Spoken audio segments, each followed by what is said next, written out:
The call at 3:47 a.m. The clock on the wall ticked past 3:47 a.m. Earth Standard Time. The Earth Space Rescue Division's command center, located in a sleek orbital platform above the Pacific Rim, was quiet, eerily so. The fluorescent lights buzzed low, and the few night shift personnel were locked in the eternal war between caffeine and exhaustion. Captain James Walker sipped from a cracked mug that read, "To the stars, his fourth cup of the night." The warm liquid did little to erase the bags under his eyes or the weight of 20 years in space rescue operations. He'd served on submarines during Earth's water conflict, piloted shuttle runs to the moon, and coordinated orbital evacuations after solar flare emergencies. But lately things had been quiet. Too quiet. The rescue division was barely 6 months old, a flashy initiative more about optics than operations, at least according to the politicians. Most people thought it was a waste of budget. After all, Earth had just barely established its first Mars colony. What was there to rescue? Walker leaned forward, reviewing a dull report on a delayed supply shipment to Olympus Base on Mars. His screen's blue glow made the silver in his hair stand out sharply, and for a brief moment he looked every one of his 45 years and maybe 5 more. Then the alert tone rang out, a crisp chirp, unfamiliar. Not the usual system check or weather scan. He froze. The display flashed incoming signal, non-terrestrial origin. His coffee hit the desk, forgotten. He tapped the screen. The transmission played. The voice was strange, clear but melodic, tinged with an accent that didn't exist in any Earth dialect. Yet somehow it was speaking perfect English. "This is Mining Station P7 Phobos. We require immediate assistance. Primary systems have failed. 16 crew members trapped. Oxygen reserves at 40% and falling." Walker blinked. Phobos, Mars' larger moon. There were no human stations on Phobos, not yet. He slammed the emergency comms override. "Command center, are you seeing this?" he asked, his voice calm but sharp. "Yes, sir," a young voice responded, Bill. The night shift comms tech barely out of academy. His fingers danced over the console like a pianist. "Signal confirmed. Origin point Phobos, Mars orbit, and, sir, it's not from any of our installations. It's alien." A breath caught in Walker's chest. He tapped the response channel. "This is Captain James Walker, Earth Space Rescue Division. We received your transmission. Please confirm your situation." For a long moment, only static answered. Then the voice returned, quieter now, almost in awe. "Earth, you can hear us. We didn't think your species had developed interplanetary communication systems yet." Walker allowed himself a thin, dry smile. "We're full of surprises. Please state your emergency." The details spilled out fast, desperate. The speaker identified themselves as a member of the Meridian species, humanoids advanced by most standards. They'd been operating a secret mining station on Phobos well beyond their own government's public knowledge. A cascade failure had crippled the station power life support communication relays. And worst of all, their home government had deemed the rescue unfeasible.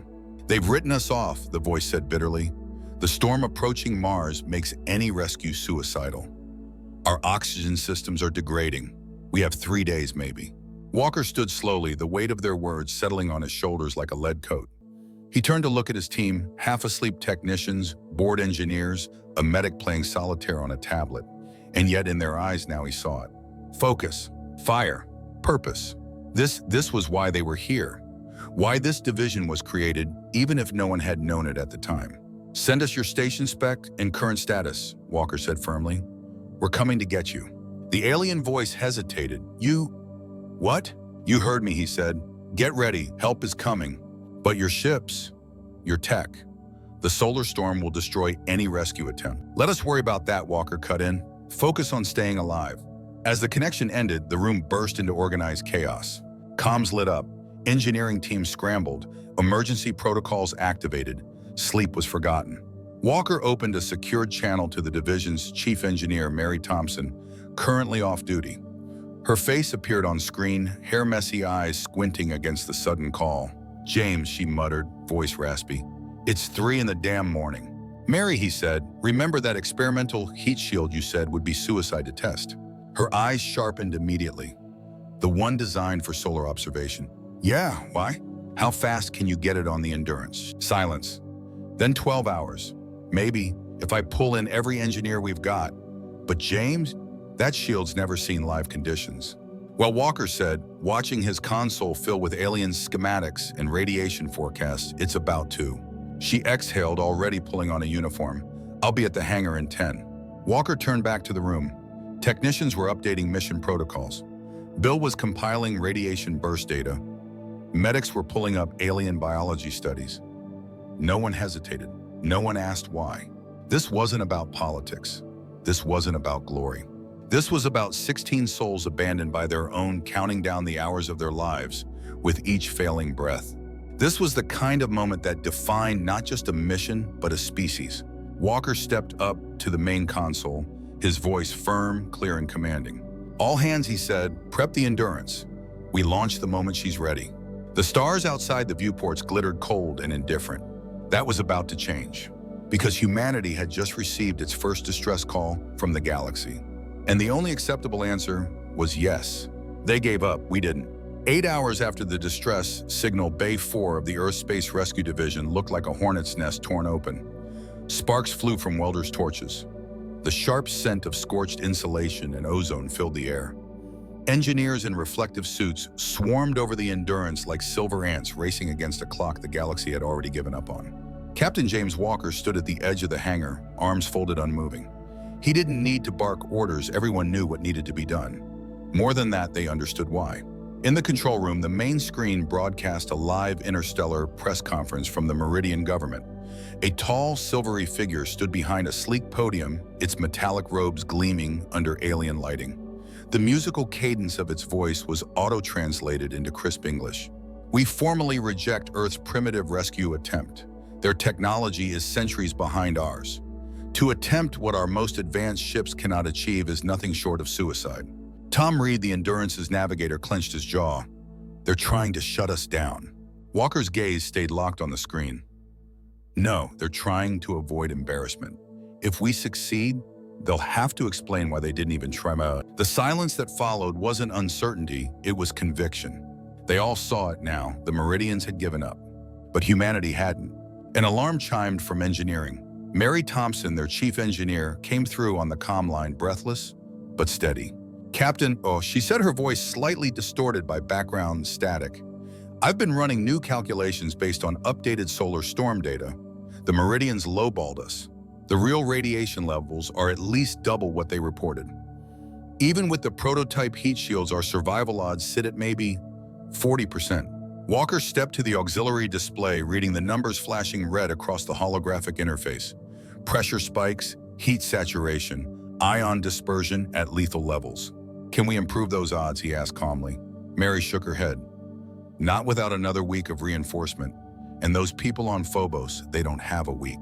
What about backup systems? She snorted, a dry, humorless sound. If the main shields fail, we've got 30 seconds before we all cook. Walker walked to the viewport. Earth floated below like a blue and white marble in a sea of black. Somewhere out there, 16 lives were dwindling, betrayed by their own species, left to die because the numbers weren't good enough. His tablet buzzed again. 2 new messages. The first was from the United Earth government, strongly advised mission aboard. Risk deemed unacceptable. The second, oxygen on station P7 now at 35%. He stared at both messages for a long moment. Then he spoke low and firm. Mary, if you had full authority and no restrictions, what would you do? Mary blinked. Then something sparked behind her eyes. If we reroute power from all non-essential systems, she said, we could reinforce the forward shielding by about 15%. And if we reconfigure the comms array to act as a secondary radiation deflector, we might buy ourselves a bit more time. Do it, Walker said. He turned. Tom, get every pilot running live simulations. 5 perfect runs before anyone even thinks about sleeping. Yes, sir, Tom called, already sprinting toward the sim pods. Walker's tablet buzzed one more time. A video call from his daughter. He hesitated for a heartbeat, then answered. Her face filled the screen, framed by messy hair and the warm lighting of her bedroom. Her expression was serious, far too serious for a kid her age. I saw the alien broadcast, she said. Everyone's saying you can't make it. Walker's voice softened.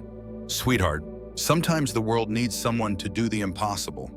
Otherwise, it stays impossible. She gave him a tired smile. Go get him, Dad. Show them what humans can do. When the call ended, he moved through the Endurance, watching his crew work. Nobody hesitated. Nobody asked what the odds were. They had their orders. They had their reason. Back in the bridge, Walker activated the ship-wide comms. His voice rang through the decks like a war drum. All hands, final prep. We launch in 60 minutes. This isn't just a rescue. This is our answer to a galaxy that believes we're too weak, too slow, too primitive to matter. Well, they're about to learn what trying really looks like. Somewhere across space, an advanced alien civilization was betting on Earth to fail. They didn't know what kind of species they were dealing with. Because Earth doesn't quit, and we don't leave people behind. Into the fire, the Endurance launched at 0430 hours.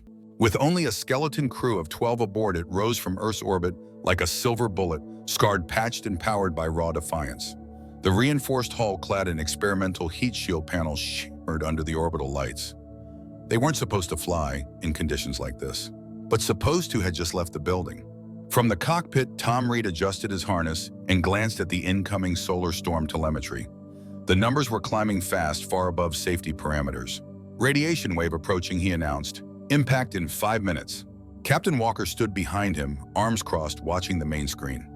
The solar storm looked like an endless tsunami of fire plasma and radiation stretching across half the void.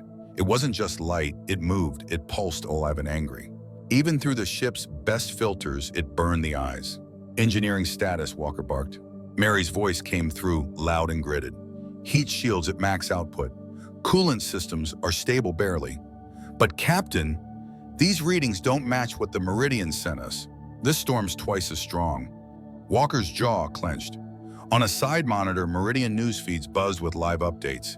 Alien commentators, smug and confident, declared the human attempt a lost cause. Experts were already calculating how long until the Endurance disintegrated. 3 minutes to impact, Tom said. Walker tapped the ship-wide comm. All hands brace for wave. This is what we trained for. Remember why we're out here. He didn't give them a speech. They didn't need one. The storm hit like a freight train. The Endurance shook violently from bow to stern. Warning sirens howled. Lights flickered, then cut out, replaced by the dim red hue of emergency power. Through the forward window, the wave passed over them like liquid fire distorting the stars. Shield 1 is failing, Mary shouted over the intercom. Reroute power from life support on unused decks, Walker yelled back. Already done, but it's not enough. Walker gripped his chair as the shaking intensified. Sparks shot from an overhead console. His eyes caught the viewport. He watched as the outermost heat shield melted, peeling away in streams of liquid silver. Shield 1 gone, Mary called. Shield 2 at 60% and dropping. Tom's fingers flew across the console. Captain Navigation AI is giving me a collision path no matter what. It says there's no safe route through the radiation density. Then shut it off, Walker snapped. Use your eyes, use your gut. Tom hesitated just for a moment, then killed the nav computer. The screen went from calculated projections to raw sensor data. Chaos, or so it seemed. Tom squinted, leaning forward. It's not chaos. It's waves, like tides. There's a pattern just buried. Then surf it. The Endurance rolled hard to port. They dove between bands of radiation, threading gaps only human intuition could see. Where machines would have frozen or rerouted, Tom moved like a dancer, each shift of the yoke weaving the ship through death. Mary's voice came through ragged. Shield 2 at 30%, but holding. Walker didn't speak. He just stared ahead into the boiling storm as their ship twisted through the fire. Every second was survival. Every maneuver was a miracle. On comms, a faint transmission broke the static. Endurance, this is mining station P7. Is that you? You're still alive. Walker leaned into the mic. Still flying. Humans are good at impossible things. Keep your people breathing. We're coming. Another wave slammed into them. Sparks erupted in engineering. Shield 2 down, Mary shouted. Final layer holding barely. Walker swore under his breath. They were halfway there. But the Endurance was falling apart. He scanned the bridge. Cracked panels, smoking wires. His crew moving with practiced speed despite the rising temperature and stifling air. No panic, just purpose. Then his eyes locked onto the shredded communication array on the status board, torn apart by the last wave. And then an idea, a crazy one. The kind of idea that made advanced civilizations shake their heads and made humans win. Mary, he said, the communications dish. It's heat resistant, right? A beat of silence. Yes, why? Could we mount it to the front hull? Use it as a makeshift radiation deflector? More silence. Then it's curved. That would actually help. It could reflect more radiation than our flat shields, but we'd lose all comms. Better than losing our lives. Walker hit the comm, all hands suit up. Emergency spacewalk. We're bolting a dish to the nose of the ship. The Meridian broadcast exploded in laughter and condemnation. Alien experts called it suicide. Backward. Primitive. Walker didn't care. He strapped on his suit. Tom kept the Endurance steady as Walker and Mary exited through the airlock, clinging to the hull while fire danced around them. Their suit sensors screamed with radiation warnings, but they kept working, mounting the dish with tools meant for antenna alignment, not life-saving surgery. The heat was unbearable, but they weren't stopping. "Look at the water tanks," Mary shouted. "They're absorbing some of the radiation." Walker turned. "Can we use that?" She blinked. Then her eyes lit up. "If we reroute the water through the outer hull, it could work as a secondary shield." "Do it."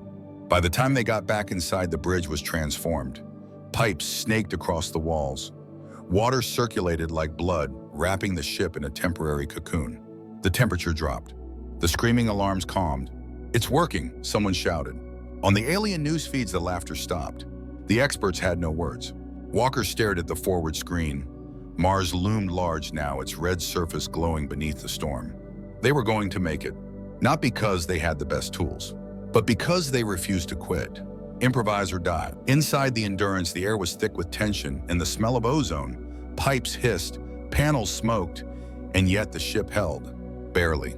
The makeshift water shield wrapped around the outer hull like an improvised armor, cooling the exterior and absorbing radiation better than any synthetic polymer Earth had ever developed. The communication dish, now bolted to the bow of the ship, glowed a dangerous orange, but it held. It held. Captain Walker stood in the bridge suit, half unzipped, sweat matting his shirt to his back. Every screen showed warning icons, but his focus stayed locked on the forward window on Mars, and beyond it, the tiny speck of Phobos. Their target, their mission. "Engineering," he called. "Shield status." Mary's voice crackled in through static. "Temperature is stable for now. The water's doing its job, but our coolant tanks are almost empty. We'll lose the loop in 40 minutes tops." Walker nodded grimly. "We'll be there before then," he hoped. Just then a sharp ping echoed through the hull, a sound like something breaking. Everyone froze. Tom Reed's hands danced across the nav console. One of the external coolant regulators just detached. "We're losing pressure in the aft line." "Seal it off," Walker said instantly. "Already done. Rerouting pressure to the forward lines."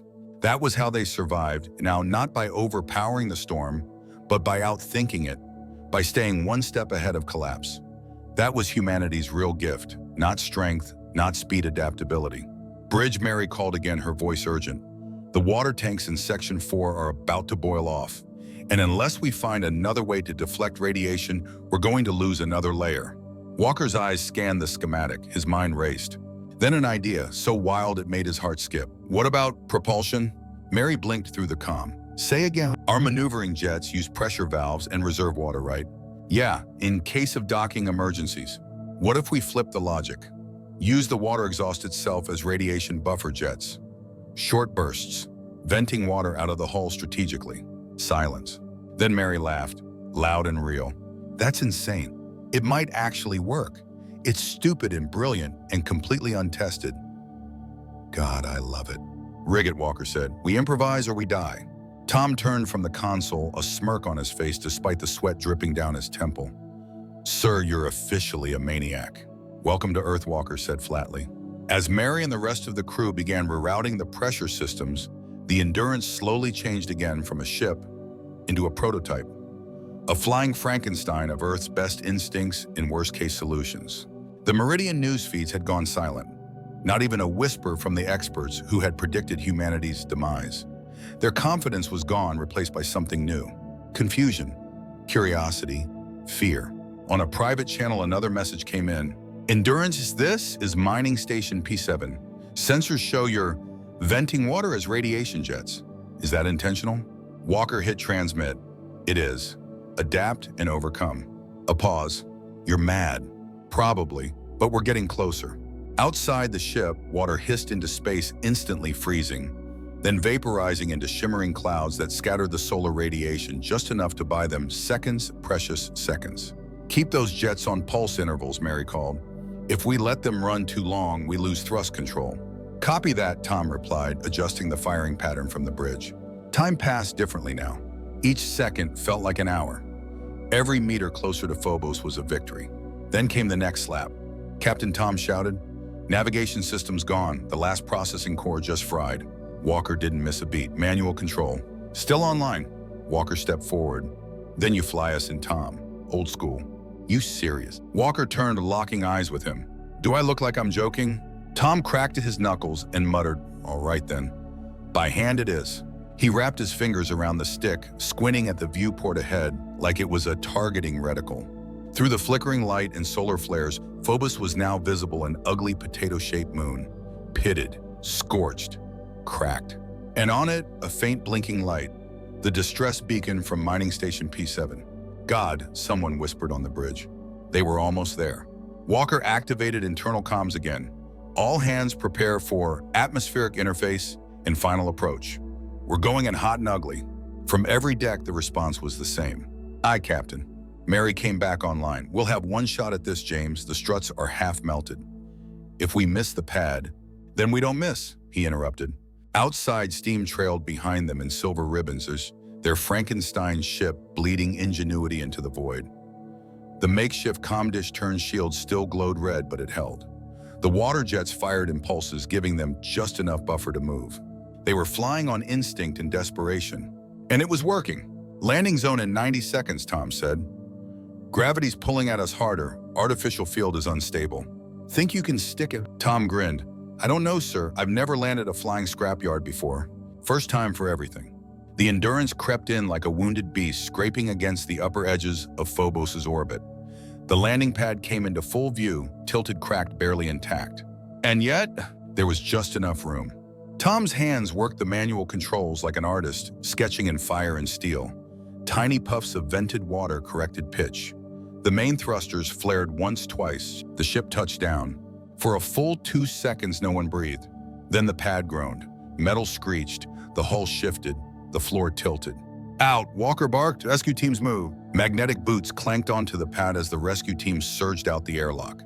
The alien station loomed ahead, half in darkness, cracked open emergency beacons, flickering like dying stars. Walker grabbed his med kit and followed the others. They had made it. Their ship was cooked, their systems half dead, their tech laughable by galactic standards. But they had made it. Not because they had the best tools, but because they refused to die. Landing on a knife's edge.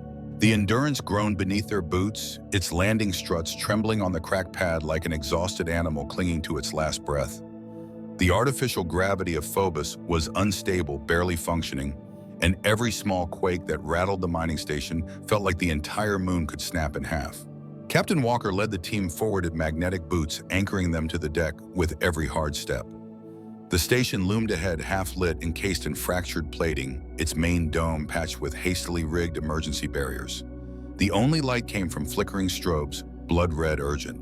Tom Walker called back. "Status. Landing gears half melted," the navigator answered from the ship's rear. "We've got maybe one more vertical maneuver in her, and that's if God's in a good mood." "Copy," Walker muttered. He reached the main airlock of the alien structure, sealed, frosted over. The interface was dead. Not even a response signal. No automatic greeting. No atmospheric handshake. Nothing. Mary Thompson caught up beside him, wrench in one hand, a cutting torch in the other. "No time to coax this thing," she said. "Stand back." The crew cleared the path as she ignited the tool.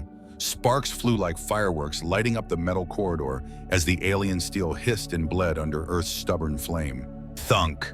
The seal broke. Inside, the air was thin and cold, thick, with the unmistakable scent of ozone burning circuits and desperation. They entered. What they found stopped them in their tracks.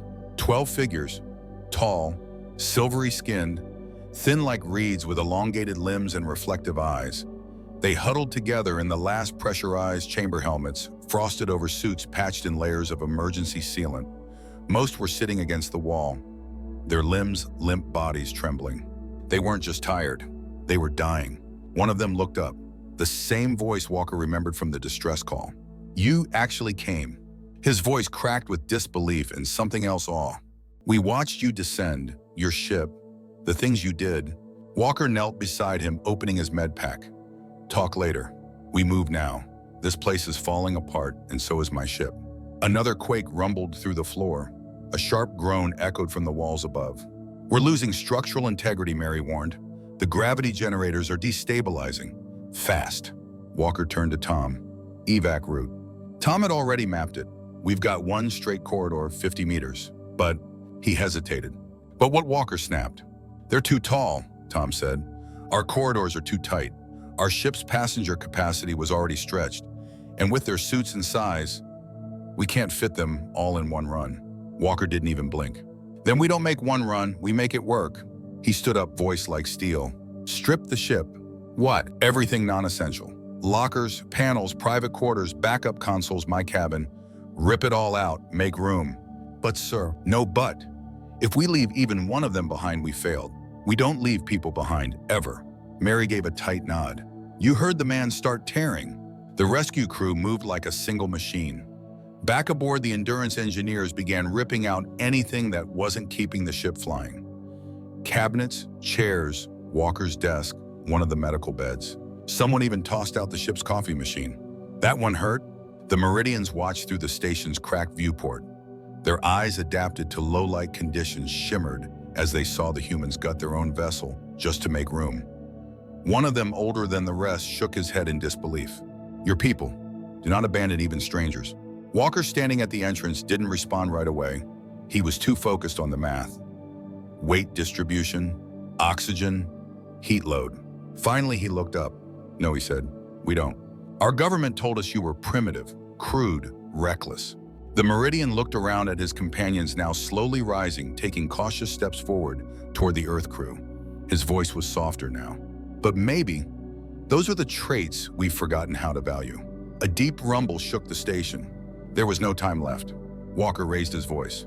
"All right, everyone, move now. 12 Meridians, 12 humans. A ship designed for 6. They made it fit." The last of the crew climbed aboard just as the landing pad let out a final tortured crack. Alarms on the station went dark. The power grid failed. The Endurance rose on what little thrust it had left, steam venting from every joint, the water shield sizzling and spitting. The rear hull groaned, half-melted from the earlier radiation blast. Stripped to little more than engines and life support as she lifted off like an injured bird. But she lifted. Inside, it was chaos. The passenger bay had been converted into a sardine can of life. Humans and aliens sat shoulder to shoulder, pressed against bulkheads, clinging to one another in silence. The air was tight. The systems were straining. But everyone was there. Everyone. Main engine at 40%, Mary reported from her makeshift engineering station, a tablet wired into 3 open panels and a cluster of exposed pipes. "That's all we've got," Walker replied. "It'll have to do." Tom's voice came next. "Captain, we got another problem." Walker turned to him, already dreading the answer. "What now?" Tom gestured to the forward screen. A swirling field of debris stood between them and Earth's orbit. Wreckage, junk, torn apart satellites and the floating remains of half a dozen orbital stations shredded by the solar storm and now drifting in lethal random motion. "And with our nav computers gone," Tom added, "we've got no AI to plot a path through." Walker exhaled slowly. "Can we go around it?" Tom shook his head. "Not with our fuel. We'd run dry halfway home." A silence fell over the bridge. Until unexpectedly, one of the Meridians stepped forward. He looked at the screen, then at Tom. "Our ships use predictive nav, automated systems to avoid collision. Without that," he trailed off. "It's impossible," another Meridian said quietly. Walker looked at Tom. Tom looked back. He was pale, his hands trembled, but his eyes were locked forward. "Maybe for them," Tom said, "but not for us." Walker nodded once. "Strap in, we're threading a needle." And just like that, humanity's most improvised rescue mission was about to face its final test. No computers, no calculations, just instinct, and the will to bring everyone home. We leave no one behind. The Endurance surged forward, groaning like a wounded beast stitched together by duct-tape courage and sheer willpower. Behind her, the shattered moon of Phobos receded into the black, crumbling into silence. Ahead, Earth shimmered like a dream, just past a death trap. Captain James Walker stared at the screen in front of him. It wasn't a flight path, it was a minefield. The solar storm had torn through Earth's orbital zone, flinging thousands of satellite fragments, station debris, and shredded hulls into a chaotic spinning cloud. It was beautiful in a terrifying kind of way, and it stood directly between them and home. Engines at 38%, Mary said from her jury-rigged station, wiping grease from her forehead. Coolant's down to fumes. We won't survive a second pass if we screw this up. We won't need a second pass, Walker said. He turned to Tom. This is your show now. The bridge fell quiet. Even the alien passengers behind them leaned forward wide-eyed. Tom Reed flexed his fingers, took a breath, and set both hands on the manual controls. Everyone strap in. This is going to get real close. There were no predictive nav systems. No AI-generated solutions. No autopilot. Only human instinct. Only Tom. The first chunk of debris came in fast, half a solar panel spinning like a saw blade. Tom banked left, rolled under it, and pushed the Endurance through a gap barely the size of a bus. Behind them, it passed with a whoosh that echoed through the hull like a whisper from death itself. More came. A twisted antenna array. A bulkhead door still glowing from atmospheric burn. A dead probe tumbling end over end like a cursed bottle in a galactic message. Each time, Tom adjusted course with tiny, precise motions. Breath, flick, breath, tilt. Jesus, Mary whispered. How was he doing this? One of the Meridians answered quietly, his musical voice heavy with disbelief. He's not calculating, he's feeling. Another added, our ships would have taken hours to model trajectories like this. He's doing it in seconds. They watched as Tom danced the Endurance through the madness, eyes locked forward, hands steady, mouth tight with focus. Sweat beaded on his forehead. Every knuckle on his hands turned white from grip. Walker watched in silence. This was why he chose Tom Reed. Not for the medals, not for the flight hours, but for that unteachable thing, the human gut. Another burst of debris came fast. A collapsing section of a defunct comm satellite hurtling toward their midsection. No warning, no time. Brace, Tom shouted, flipping the ship upside down and venting a burst of water from the maneuvering jets to spin them sideways. The piece scraped by, taking a few solar panels off, but leaving the hull intact. A cheer erupted in the crew section. Walker didn't smile. Not yet. How far to clear space, he asked. 2 minutes, Tom said. If we survive that long. Mary's voice cut in like a blade. We might not. Coolant's gone, radiation levels climbing, water shields failing. Walker turned to her. Options. She hesitated. Then slowly, we've got emergency water left in the med tanks. Barely enough for shielding, but if we run it through the cargo ventilation system, we could miss the outer hull. Won't last long, but might give Tom enough time. Walker didn't flinch. Do it. Mary was already gone. The ship trembled again, this time from inside. Systems were burning out. They were flying in a coffin held together by string and guts. But they were flying. Then, just as the final wave of debris loomed ahead, a nightmare of shrapnel and spinning wreckage, Tom whispered, I see it. Walker leaned in. See what? A path. And sure enough, in the chaos, in the impossible mess of torn metal and ancient satellites, Tom saw order. A rhythm, like ocean waves. He pushed the Endurance forward. The final minute was a ballet of madness. Left, right, roll, burn, vent water, rotate, tilt, jerk, burn again. To the Meridians, it looked like insanity. To Walker, it looked like home. And then just like that, they were through. Clear space. The stars returned. The planet filled the viewport. And everyone finally exhaled. On the bridge, Tom let go of the controls, hands trembling, breath shallow. Walker put a hand on his shoulder. You did it, son. Tom managed a grin. No big deal. Just flew through hell with half a ship. A pause. Then the entire ship erupted in applause. Even the Meridians. Walker turned to the crew compartment. Alien faces, human faces, no longer strangers, just survivors. He picked up the comm, now barely functional, and transmitted. Mining station P7 evac complete. All souls aboard. En route to Earth. Status alive. A beat. Then from Earth's high orbit, copy that Endurance. Medical team standing by. We see you. Walker let the mic fall. He looked at Mary, at Tom, at everyone. We made it. Mary chuckled, exhausted. We're running on nothing, James. If someone sneezes, the engine might fall off. Let's hope no one catches a cold then. The Meridians were still watching him. One stood tall, solemn, the same voice from the original distress call. You could have left some of us behind. Walker turned to face him. Yeah, he said, but that's not what we do. The alien's dark eyes shimmered. Then maybe we have something to learn from you. Walker smiled, tired, cracked, but unshakable. Start here, we leave no one behind, ever. Threading the needle. The Endurance limped through space, trailing mist from the last of its vented coolant and microfractures across its hull. What had once been a sleek prototype was now a flying testimony to stubbornness, determination, and duct-taped genius. Earth filled the main viewport brilliant and calm, like it hadn't noticed the chaos its children had just waded through. Inside, however, it was a different story. Main engine at 33%, Mary reported. Cooling system is shot, radiation filters are fried, life support's operating on backups. And Fuel Walker asked. A pause. Enough to reach low orbit. Maybe. Define maybe. Let's just say we'd better not try anything heroic.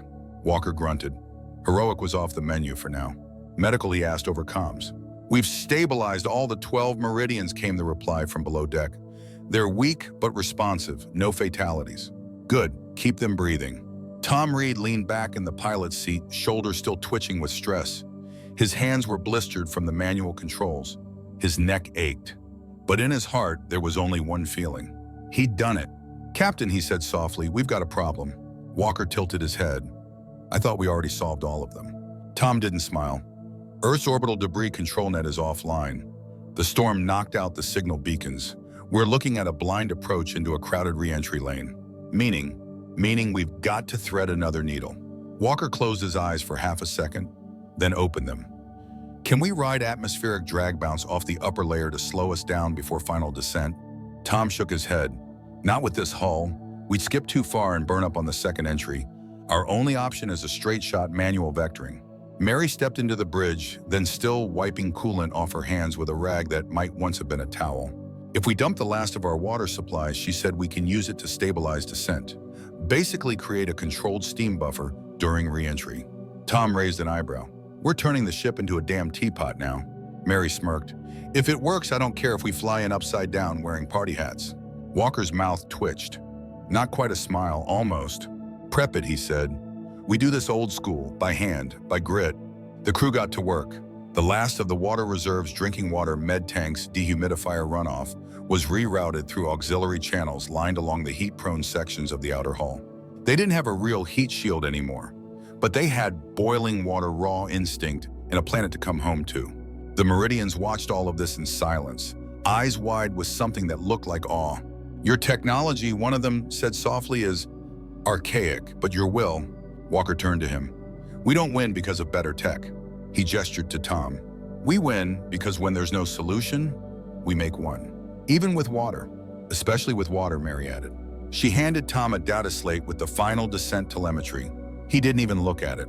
I'm flying this one blind, he said. No AI, no guides. Walker gave him a nod, just instinct. Tom looked through the viewport. Earth loomed ahead. Home. He gripped the stick. All hands, Walker called through the ship. Prepare for re-entry. It's going to get very hot. The ship turned. Engines fired. They dove. The heat came first, boiling across the hull like the breath of a dragon. The outer plating glowed red, then white. The makeshift water lines vaporized instantly, creating a buffer cloud that hissed and screamed against the pressure. The Endurance shook. Hard. Structural strain at 85%, Mary called. We're shedding plating. Ride it out, Walker shouted. Tom's hands were locked on the controls. Every instinct in his body screamed at him to pull up to slow down, but he didn't. Not yet. He felt the air thicken around them, felt the planet's pull, the shift of inertia through the bones of the ship. They passed through the first layer, then the second, then, boom! A blast of pressure cracked through the cockpit like a cannon. Panels burst. Alarms screamed. The entire crew was thrown forward in their harnesses as the ship decelerated hard. We lost vent control, Mary shouted. Temperatures spiking 1,000 Kelvin and rising. Tom didn't flinch. He vented the last pulse of water. The steam exploded around them like a final scream of defiance. Then the sensors cleared. Outside, the blue sky of Earth appeared. Below them, the Pacific Ocean. Altitude 75,000 feet, Mary reported. We're inside controlled airspace. Tom let out the breath he didn't know he'd been holding. Walker opened the ship-wide channel. All crew braced for final descent. No heroics. Let's bring everyone home. With thrusters sputtering and hull plating flaking like burnt toast, the Endurance descended, gliding more than flying wounded but unbroken. On Earth, emergency services had gathered near the predicted splash zone. Rescue ships, medical evac teams, drones, military observers, and cameras. Lots of cameras. The world was watching, waiting. And then, like a myth cutting through the sky, the Endurance appeared, trailing steam, scarred, half dead, and still flying. It hit the ocean like a meteor, hard, fast, loud, but it floated, barely. Minutes later, the hatches blew open, and from the steam and smoke emerged the crew, staggering, bruised, soaked, followed by 12 silver-skinned Meridians, alive, together. And both worlds cheered. Tell the galaxy. 1 month later, Captain James Walker stood at the center of the United Earth Council's Grand Assembly Hall. The chamber, usually stiff and ceremonial, now buzzed with something rare and electric hope. It was the first time humans and aliens sat side by side in this room. Not in protocol, not in theory. In truth, he stood in full uniform, polished but faded, the scars of the Endurance's voyage etched deeper into his skin than any metal could show. Behind him sat his crew, Tom Reed, Mary Thompson, the exhausted iron-willed engineers and medics who had turned a junkyard prototype into a miracle. 12 seats beside them were filled by tall, silver-skinned Meridians, no longer distant and elegant, but dressed in Earth's civilian clothes, blending in belonging. Walker didn't look up as the council head spoke. Captain Walker, today we recognize the unprecedented actions taken under your command. You defied the odds, challenged the warnings of your own government, and accomplished what an entire alien civilization deemed impossible. Before we proceed, the Meridian High Council has requested to speak. A massive holoscreen blinked to life. The same alien figure who once scoffed at Earth's rescue attempt now bowed deeply, his musical voice resonating across the chamber. People of Earth, on behalf of the Meridians, we offer an apology and a debt we can never repay. You saved lives our own leaders had deemed expendable. You succeeded where we wouldn't even try. He gestured behind him. Footage began to play. Grainy, glowing raw. The Endurance diving into the solar storm. Walker and Mary mounting a glowing dish onto the ship's nose. Tom navigating the debris field, threading paths machines had called suicidal. Alien survivors stumbling out of the escape hatch alive. We believe technology was the measure of advancement. You have shown us otherwise. Your victory came not from machines, but from determination, creativity, and courage. The camera returned to the alien's face. Therefore, we extend a formal invitation. We ask that humanity join the Galactic Council, not as subordinates, but as equals, not for your tools, but for the spirit you have shown us. The room exploded in applause, not just from humans, from Meridians too. Musical voices and human cheers merging in a harmony no AI could compose. Walker stood still, processing the weight of that moment. Not for glory, not for reward, but for what it meant. Humanity had arrived. The council head turned to him. Captain Walker, you have opened a new chapter in our history. Would you like to address the galaxy? He stepped up forward. No speech, no script, just truth. He looked out not at politicians or generals, but at people. Survivors, children, engineers, aliens with eyes wide open for the first time. Tell them this, he said. His voice wasn't loud, but it carried like thunder. When someone needs saving, when something needs fixing, when the impossible needs doing, call Earth. He paused. We might not have the fanciest tools, we might not look like much on paper, but we'll show up, we'll figure it out, we'll risk it all. Another pause, and we'll never leave anyone behind. The room stood as one. Applause became something more, a declaration. Behind him, Tom grinned like he was still threading that needle. Mary wiped away a tear with fingers still stained from that desperate spacewalk. One of the rescued Meridians stood. The same voice from that very first transmission, the one Walker had answered at 3:47 a.m. that changed everything. If I may speak, the council nodded. I've spent the last month studying your history, he said. At first I thought this mission was extraordinary, but now I realize it was typical. He turned slowly, speaking to the aliens gathered at the back of the room. They crossed oceans in wooden boats. They climbed mountains with nothing but rope and frostbite. They reached their moon with what we would call metal cans powered by explosions. They make impossible a challenge, not a limit. He gestured to Walker. They saved us not with superiority, but with something we lost long ago, the refusal to quit. They turned water into a radiation shield, a dish into a weapon, chaos into victory. He looked around the room. Earth may be young, but their hearts are old warriors, and their spirit is the kind that changes galaxies. Walker blinked once, took a breath, then stepped back. There was nothing left to say. The world and the stars had heard enough. Epilogue. A new sign hung outside the Earth Space Rescue Division. It didn't list their budget. It didn't list their ships. Just 6 words. Call Earth. We show up. And in the black of space where stars still burn and storms still rage, someone will always be watching, waiting, hoping. And when the next call comes, they'll know who answers.